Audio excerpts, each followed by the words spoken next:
सोचा नहीं था कि शेरों के पूर्वज और भी ज्यादा खौफनाक थे। वे विशालकाय मेमथ के झुंड को घेर सकते थे और उनके बच्चों का शिकार भी कर लेते थे। मेमथ और आज के हाथियों के पूर्वज एक ही थे, पर वे लाखों साल पहले अफ्रीका छोड़ चुके थे। उस समय धरती के सर्द मौसम में ढलने के लिए उनका शरीर धीरे धीरे विशाल होता गया। एक वयस्क मेमथ की ऊंचाई 4 मीटर और वजन 6 टन तक था। लंबे बाल, छोटे कान और छोटी पूंछ इनकी पहचान थी। ये सब ठंडे माहौल में शरीर को गर्म रखने के लिए था। इनके पास विशाल दांतों की एक जोड़ी भी थी, जो उस दौर के शिकारियों के हमले का जवाब देने के लिए काफी थी।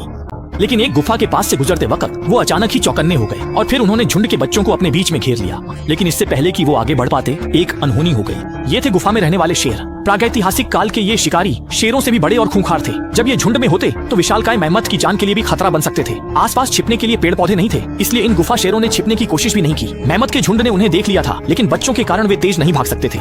गुफा शेरों ने उनकी कमजोरी तुरंत भांप ली। छोटे बच्चों का शिकार करना आसान था। फिर वे तेजी से बढ़े और पूरे मेमथ झुंड को घेर लिया। ये देखकर बड़े मेमथ ने अपने दांत उठाए और तेज चिंगार से उन्हें भगाने की कोशिश की, लेकिन भूखे गुफा शेर वहाँ से जाने को तैयार नहीं थे। इस जमीन पर खाने की कमी थी और जिंदा रहने के लिए उन्हें जान की बाजी लगानी पड़ती थी।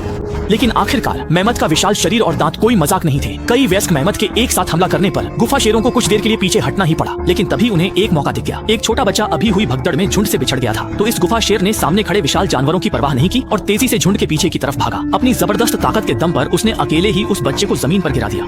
इसके बाद बाकी के गुफा शेर भी टूट पड़े और बच्चे को पूरी तरह से अपने काबू में कर लिया। और इसी के साथ बाजी पूरी तरह से पलट चुकी थी। अब गुफा शेर बचाव की मुद्रा में थे। मेमथ जी जान से लड़कर उसे बचाना तो चाहते थे, लेकिन तब तक बच्चे की सांसें रुक चुकी थी। वो अपने झुंड को और ज्यादा नुकसान नहीं पहुंचा सकते थे, वरना बाकी बच्चों का जिंदा रहना भी मुश्किल हो जाता। आखिरकार झुंड को मजबूरन वहाँ से जाना पड़ा।